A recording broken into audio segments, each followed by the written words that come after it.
Oh, this thing's a beauty.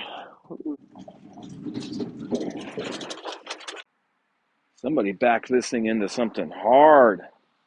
Dude, these racks are tough. It is so hard to bend these. Whew. A little precarious.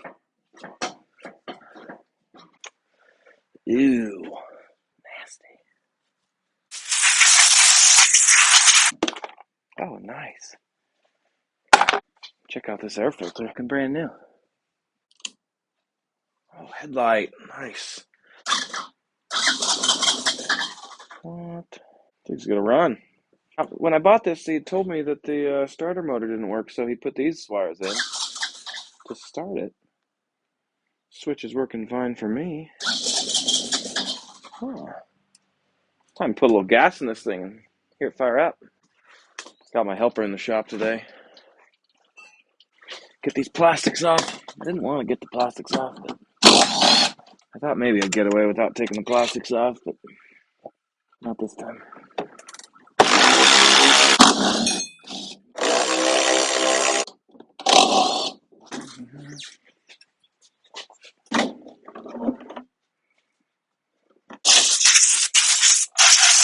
Get out of there. There it is. Finally. Let's see what's inside here. Oh, it's not too bad. Tech tip, if you're putting one of these cheap Chinese carburetors in these machines, I really recommend changing out the needle. Pull the slide out, pop that needle out, and put the OEM needle in there, or get yourself an OEM one. The needles aren't great. The jets are okay. Usually they don't have numbers, so you don't actually know what you're dealing with. So if you have time, I'd get some jets too. $5 a piece down at the motorcycle shop. But the most important thing, if you're going to use one of these $26 carburetors off eBay, is to change the needle. Carb really wasn't too bad. I think we better put a little fuel filter in here. Gas tank's a little rusty. Good. I think we're ready to see if she wants to wake up for us. Give it a little choke, huh?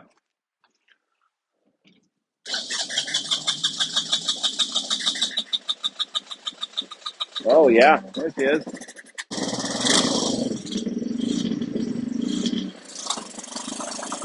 She sounds really good. I think we got a runner on our hands. These carburetor boots back in is just the worst. And you don't want to rip the rubber, but your blood's boiling and you're angry at the world because you're doing this again. By far the worst part of this, removing a carb on these. Stuck in my sweatshirt.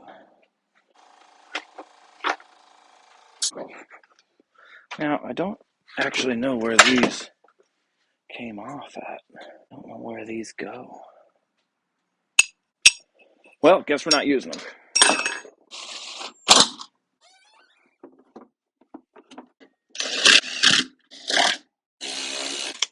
Oh, look at these bubbles coming out of that valve stem. See how corroded it is? Dirty? That ain't gonna work. This one we didn't get so lucky. This is just change out a valve stem. Whew, got some leaks around the bead. We got some leaks coming right out of the tire. Slime might not keep up with this one. It's about test ride time. Test rides are my absolute favorite time of the day. Let's see what she's got. Ooh, man, she's running nice. This thing in high range. Yeah, she's running good. She doesn't want to turn to the left very sharp.